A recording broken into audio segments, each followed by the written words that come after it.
te mbote na bino nyonso owola na lelo nga kombo boyebi déjà Nina Kabesa na ye juste pona beta sete na likambo moko boye okona mona esalemaka tellement ebele na kati ya corps ya Nzambe, corps de Christ pona ba oba ba chrétien. Omoni makambo Nzambe ezala entre Nzambe na mutu ye moko personnel. Makambo Nzambe ezala raté comment on peut le ba ezala raté ki ono biso nyonso toza ndenge moko. Parce que eba lobelaka sur corps de Christ. Corps ya nzoto non? Nzoto ya Jésus Christ. Nzoto ezala na ba partie ebele. Toza na mitu, toza na banini, toza na biloko ebele bele. Donc nzoto ezala bongo. Alors partie visible ya nzoto eza o batno so bayebi maboko, maboko, misapi, misu, zolo, tout. Mais ezala pe na ba partie intérieur ya nzoto o ezaka visible te. Et bat baye baraté bon naza scientifique mais bon bayebi métier à science bon comprendre quand je dis que le corps intérieur ya biso ce qui est bien et manifestaka na physique. Donc kati na biso ezala plus important que libanda. Donc aucun pakola no mafuta bo libanda peut-être pour osali loko mais et que l'on le loko na te libanda et senga et l'on a kati ezana mo ordre. Ce que les biloko mafuta belé au moins sous bibon et bini. Dans biloko mo bon les autres dépendent na o koti na kati. Alors c'est le même na nzoto corps de Christ, nzoto à Christ. C'est le même en tout cas bolimisanga na mama bana donc makiye les bana ndako menengeka na passer message. Nzoto à Christ eza ndenge moko. Bomona ka physique mais kati pe ezali. Siko kati ezalaka ça dépend ya biloko nini okotisa na kati. Et biloko wana o photo kotizaka le lobanzambe. Le lobanzambe eza loba moko faut motifaye bango yemoko personnellement. Il faut motifaye moko ayeba le lobanzambe personnellement. Et oyebi lobanzambe personnellement et ko banda liboso ko travailler kati na yo. Ce qui est trouvé biloko na kati na yo o eza bien te e ko banda ko flasher. Et ko bana ko lungula, et ko bana ko fixer, et ko bana ko sala ke ti e koma o Nzambe asala ki ke yo ozala. Alors na moment esa biloko wana ce qui se passe ça corps ya Christ trop bolinga ka kotala ba vie ya batu trop. Ce qui doit comprendre l'oroté c'est l'ambino des Nzambe. Et c'est là où batu bele basala erreur. Na pesa ka exemple ya ndeko na mobali Jésus Christ. Pour un petit sœur à Jésus-Christ. Parce que Nzambe bi lobi ke azaka na le seul fils. Ba lobi seul fils mais pas seul enfant. Différence parce que fils c'est l'action mobile. Donc Dieu, Jésus a le seul fils de Dieu. Mais il y a aussi la seule fille de Dieu. Nina Kabesa, la seule fille de Dieu. Donc je suis petite sœur à Jésus-Christ. Donc mais moi tu sais rien de fois na blagaka donc maman can you put your volume down a bit please I'm recording de fois na sala kama comme na on est na liseki mais non le pas la vérité le vérité est la réalité naza petite sœur à Jésus-Christ. Voilà et mon grand frère a ça un exemple Nzambe atindaki liboso ya nanga aya na mokili po abotama et puis akufa yoka mission botama simo kufa nanga moko na bi mais ya ndima quand même mission na ayaki abotami pe akufi siko na parcours na e comme ki pene akufa na ezana démon Satan akotaki na nzoto Pierre ayebisi Pierre alobi à travers Pierre te nga na ndimite ke yo kufa ezamta malamu za bwebwe automatiquement mon yaya a reconnaître que ezana ngo plan ya Nzambe te o ezo demana mnora Pierre ezaki sentimental parce que Pierre azomona ke yo mutamalamu bosa la ba guérison sa makambele bongo Nzambe penda atinda atika okufa na ndimite ke wala penda Nzambe mutatinda ke plan okufa. Tu vois beaucoup m'ont douté que non est-ce que c'est vraiment Dieu qui t'a dit que yo okufa. Pourtant makambo malamu ça ba miracle ça makambo bele non je crois pas mais Jésus a benganaki Satan a benganaki Pierre. Alors baki longwa awa Satan a comprendre ki mbala moko esprit e baneko lo bana sima. Et c'est comme ça que biso bana oto to linga kanzambe to yebi. Il y a des gens au bayebi nzambe mais bo linga kiti. bolingaka makambo oyo bino bozosala naki bonzambe na bino bino bozo croire tant que ba religieux que yango wana ki bonzambe non. Il faut kolinga nzambe premièrement. Omoni tango linga nzambe wana akofungola wana ma monde spiritualité ba réalité spiritualité mo bo comprendre. Dieu est dans la spiritualité. Il n'est pas dans comment je peux dire des activités religieuses. Il n'est pas là. Là ils ont encore abatu kaka mokili nde basala ngokaka. Ce qui botangi na ba théologie na bino bomona ki ebandeli ya christianisme ebali na romain, le romain catholique. Na tango ba romain botanga bien. Pour biso to ça ba recherche, trouver ba recherche on essaie de comprendre que ba aucun tangi son ambité. Nous savons ba ke par révélation, tu comprends? Et puis ils ont comme molimo. Il y a comme physique, il fait tout en esprit. Et après que ça annonce na carte esprit, qu'est-ce qu'il fait? Cet esprit-là, à côté ça, il faut se manifester. Mais tu ne peux pas manifester si tu ne crois pas à l'esprit. Ceux qui ont mais garçon, il y a un transparence.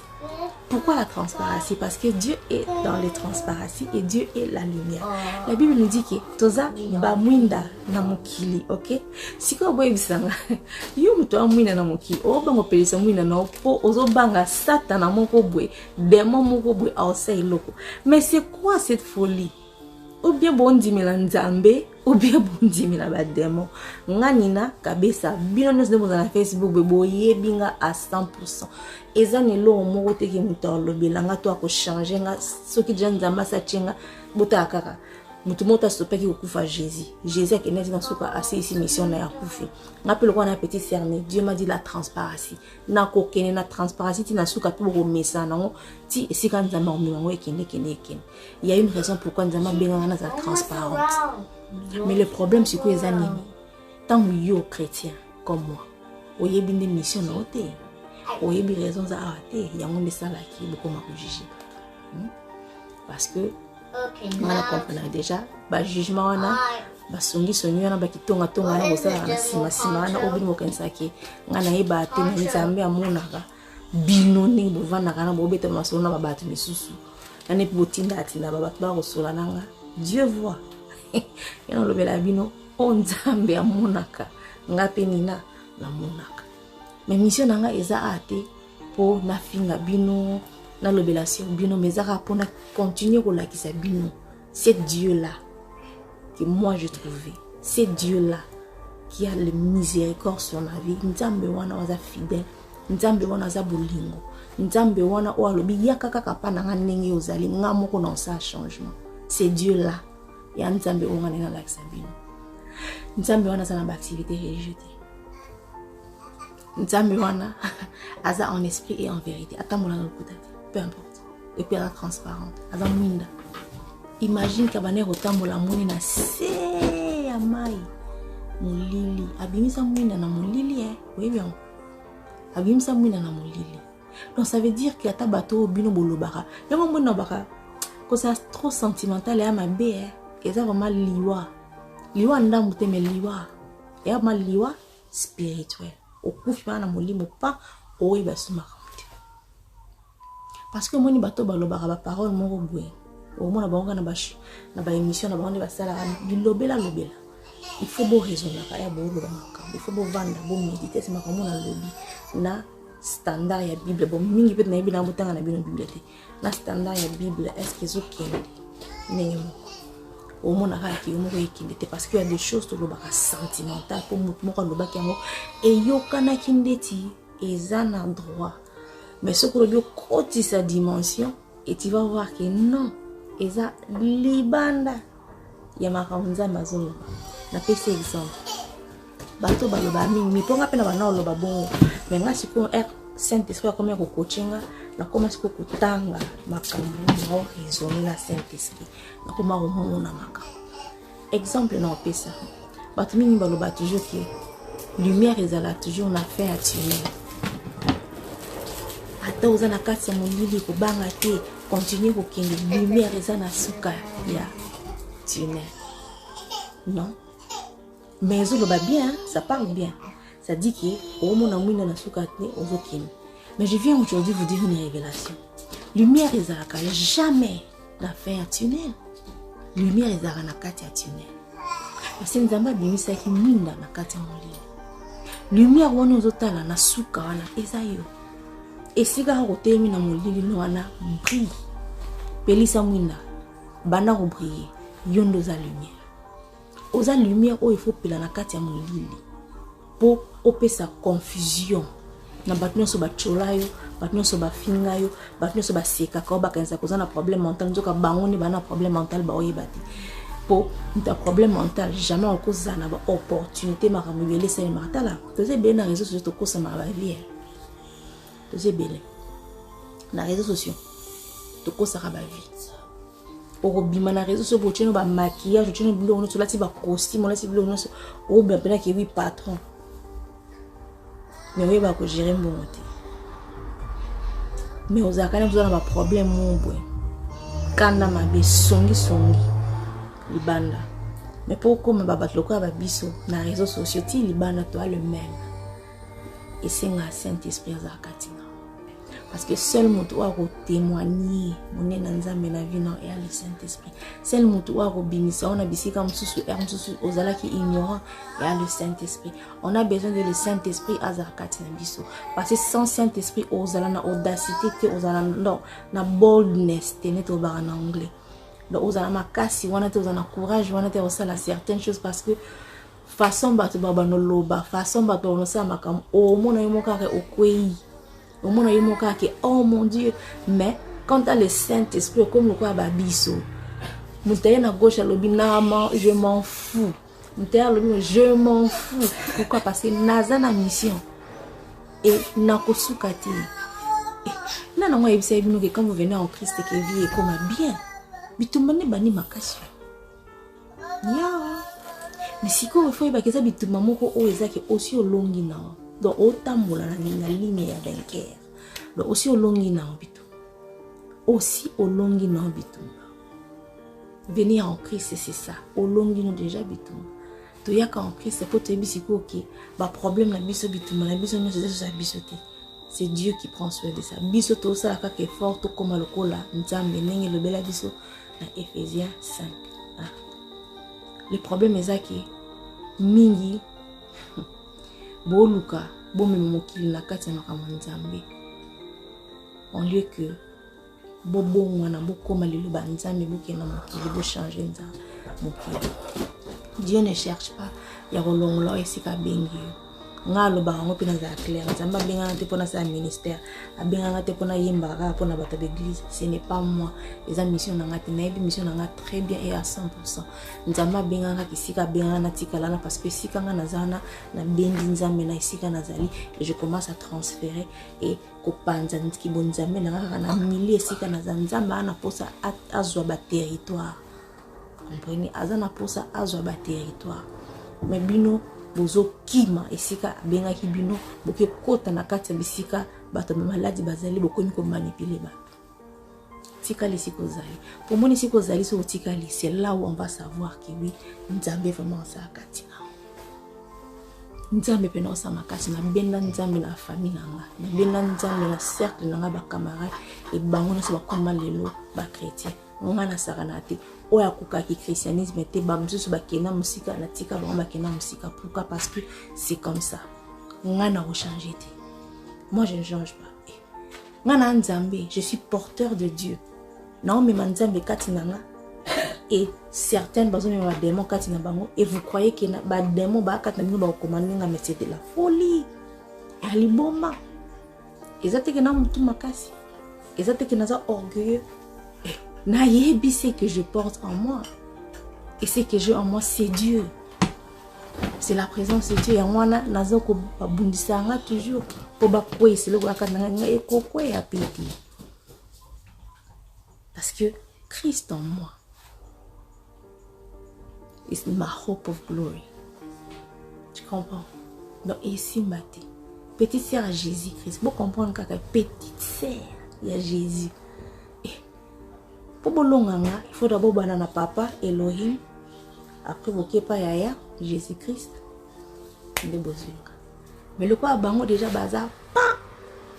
dans bobengaka cité wana ya Jérusalem et le Kitaboué avec Dieu et Christ en moi. C'est tout. Donc c'est un peu ça. Mais juste quand que beta cité bande ko chrétien s'il vous plaît. Si bon dit bien bino ki christianisme ya nina te eza na problème te. Mais botika muna mutu na appel na yo nzamba bengi asa. Boyebi version no ba mingi ba bengami mais mingi ba ponami. Ngana mo ponami na mo bengami te. Donc il y a moins dans activité religieuse, il y a trop fake, donc trop lokuta. Et ça le quoi la beau créer vie mon ko existe à rater. C'est pas Dieu, ça nous embête. Nzamba linya na vie na on. Il veut pas changer. Ozaka muto filmaka. Tu viens en Christ. Yo kanti ko filmane ici la ramba mort. Non. Et ici la mort. Et Dieu veut comme ça. Nzamba lingi bongo. Continuez nos vies à filmer, mais comme à un certain moment, il y a un peu de na filmera esouté, na mela esouté, na ça que soit beauté. Na comme que désirer si vous ça na kamza. Pourquoi? Parce que au comprendre degré à bolingo nzamba za na ngopona. Ils occupent ma kambo ça en physique. Mais avec les religieux, ba bengami. Oh ba mona bangonde ba saint, tikutu koleka Jésus. Bangone baza batu ba critique. Bangone ba critique kaka. Bangone pena donc nga kutni na zawe kutuba na sina yoka na nga baloba na zana ba na posséder na ba démon. Je suis sûr na kota ko mapena bimaki mingi zo na okanseke na kufu na kufiti. Tala. Mwana nzambe ya solo. Oyo alingaka nzambe pe azamo pona. Jamais à quitter le monde oyo na soni ou na ndenge moko bobi na maboko te kozaka ka ngonga unzamba sengaki ti akokisa nyonso sengeli akokisa. Et c'est ça mon histoire parce que j'ai un grand frère qui s'appelle Jésus-Christ et c'était aussi ça son histoire. Ayaki asali o sengeli asala ndenge penga na ye na osala o sengeli asala ye mission ezaki abota makwa kufa pona masumu na biso nyonso ebo. Alors nga mission na ngana ya pona koma transparent. Pour nous sommes amona façon nzambe au sale langa malgré nous sommes dans salle et puis malgré ma caméra sommes dans salle mingi bossa la en cachette moi ce qu'on a zaka open ouverte. C'est ça la différence. Et un bon monde na bon na ebi ki mingi bo se koijaka bozonga na nzela nzamba lingi bino mais alingi nde lokuta te alinga nde lokuta te étant bota mona lokuta il n'est plus là. Parce que le père de ma sange, c'est qui? C'est le diable. Alors pourquoi on est moi dans le putain? Ce qu'on dit mon ninga a aussi l'homme se comprendre. Te benga loba ah makambo yo sala. Ngana omo na ngote boy. Ce qui ne singa o bengo libike non. Na oli ngate makambo sala. Patazi patata. Oui benga na yo kao si mana bishi ok na tout mais pourquoi? Il faut que ça raison. Peut-être pour na pena kati ya métier ya life coaching na ba thérapie na ba counseling. C'est pour ça na comprendre batou au profondeur, pas kaka na surface. Donc c'est très important, OK? Ko copier mutupeti pour grâce au ezali kolonanga, nina, yeza même grâce na honte. Batum si ba na grâce ya kokweisa maneko bonde se ba biso. Ya emsusu ko fumer cigarette ko mela masanga. Obima na ba feti msusu ezaka ba chrétienté ba msusu ba na ba grâce wana nzambe a permettre ngo pona eloko wa usaka tsazi na bango émission o baza na ngona moki. Mais ça ne veut pas dire qu'on est à grâce non. Pour ce qu'on meki msusu zo mbata msusu kufa. J'ai des amis au ba chrétien et na linga bango pourquoi pour te le bara ouverte. Et il faut chercher cercle ba camarades ba chrétiens o baza n'esprit morona yo bana nzambe morona parce que apparemment batu bana banzambe belé c'est son nzamba bible était parce que batu bakoma or ya bible na dege mo bondi matin nanga moko na bana ba on a pas nzamba vanda raso babi na bano yo surtout ba congolais ou fabriquer la makambo ko beka ya bino moko mais natala kaka je remercie le Seigneur et on continue ka ko sa neka naza faut ba camarades baza prêt à rolobaki nina on est à grâce non. J'ai une amie qui est grâce non ko ça le kobote a omeka kututé ce kata kanisi ka ngobwe mbala mo kabeli C'est ça. Il faut oyeba limite non. Tu vois? Même si tu quoi ça marquera tu es trop bravo. Ça ne veut pas dire que tu as mal. Ça veut simplement dire que tu as la mission. Mais na okomisi ka nzamba okomisa. Mais ça je suis au juger avant. Na komisi ka Dieu m'amène. Otika na son. Otika na son.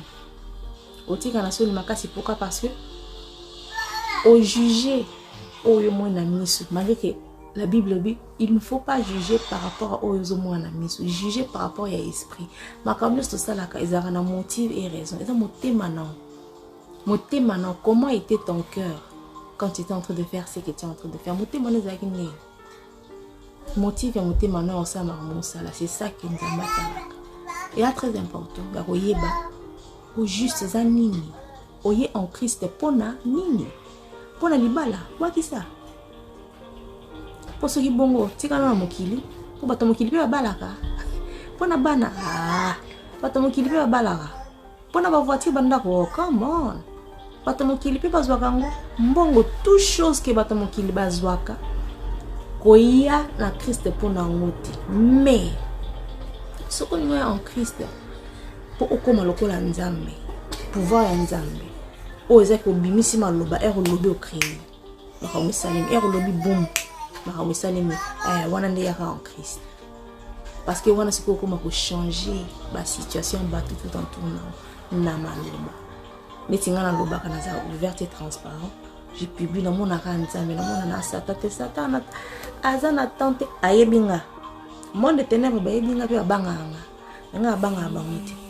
Raison pourquoi baotinda ba petit démon batinda écoute ba démon dernière démon ameki ko tata ko vinanga akokiti. Mais c'est pour vous dire que naïba ki bituma nangeza na ba kite me bituma nangeza na satan. Mais ceux qui bien boni bozala vaisselle ou bien vaisseau. Donc porteur ya ba démon ba sotaka ba bimaka ba sotaka ba bimaka. On est alibino menga qui porteur wana na kanga. Saint-Esprit comme ta vandara. Nzambe. Et ce qu'on peut utiliser bino pour bosser la rabilo très bizarre. Bolo baramakamongo très bizarre. Et achwana bino et achwana nati. Mais c'est pour ça naïe juste pour naïe bino. Je veux briller. Lumière nanga parce que I am the light of the world. That is exactly what the Bible said. Donc c'est ce que la Bible a dit. Je suis la lumière de ces mondes. Je dois briller. Et quand je brille, les gens voient la grandeur de Dieu. When I'm bright and light in my shine, God is, people are seeing God's greatness. And God. And also, Nabe, no like some Nzambe. And also, Malam, no like Mapambuli, no like some Nzambe. Donc ça veut dire dans chaque circonstance. Ce que Zarata qui na bomba Ramabe, mais Namabe. Dans ma lampe, chaque circonstance, je loue toujours cette Seigneur. Vous savez pourquoi? Parce que batu baza na posa ba yeba. Nzamba sala kango ndengeni. Boza ebele na réseaux sociaux bolakisaka kama malamu on nzamba sala kama bolakisaka batu processus te. Nga na yebi ki naza témoignage ya batu ebele. Oh, bah, il y a un processus, il y a vie avec Dieu. Pourquoi? Parce que j'ai promis Dieu que dans un transparent, avec toute transparence pour nous envoyer des bins. Comprenez? Bien sûr, on a quoi ça, mais on a bêti ba chute, mais souka toko maraka ici quand ça et gloire à Dieu n'a commis. Mais si on est n'a commis, quand je veux parler maintenant de ce que Dieu a fait dans ma vie, non douter. Qui va dire que c'est de magie? Dis-moi un peu. Qui va dire? Non, le bien magie. Tout est. Parce que bon moni en na monité façon que j'ai été combattu na monité mingi kutu bando ebisanga bomba bavota bana boma bafota boye kolakisa boye te na bano répondre bino nini nakobombelo te oyo balingi basala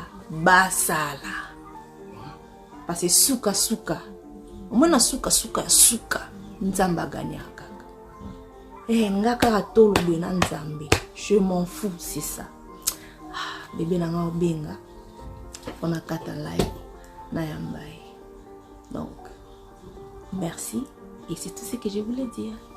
Bye. Anyone can capture my eyes if they are in the flesh, but it took someone spiritual to capture my heart, so I'm keeping my heart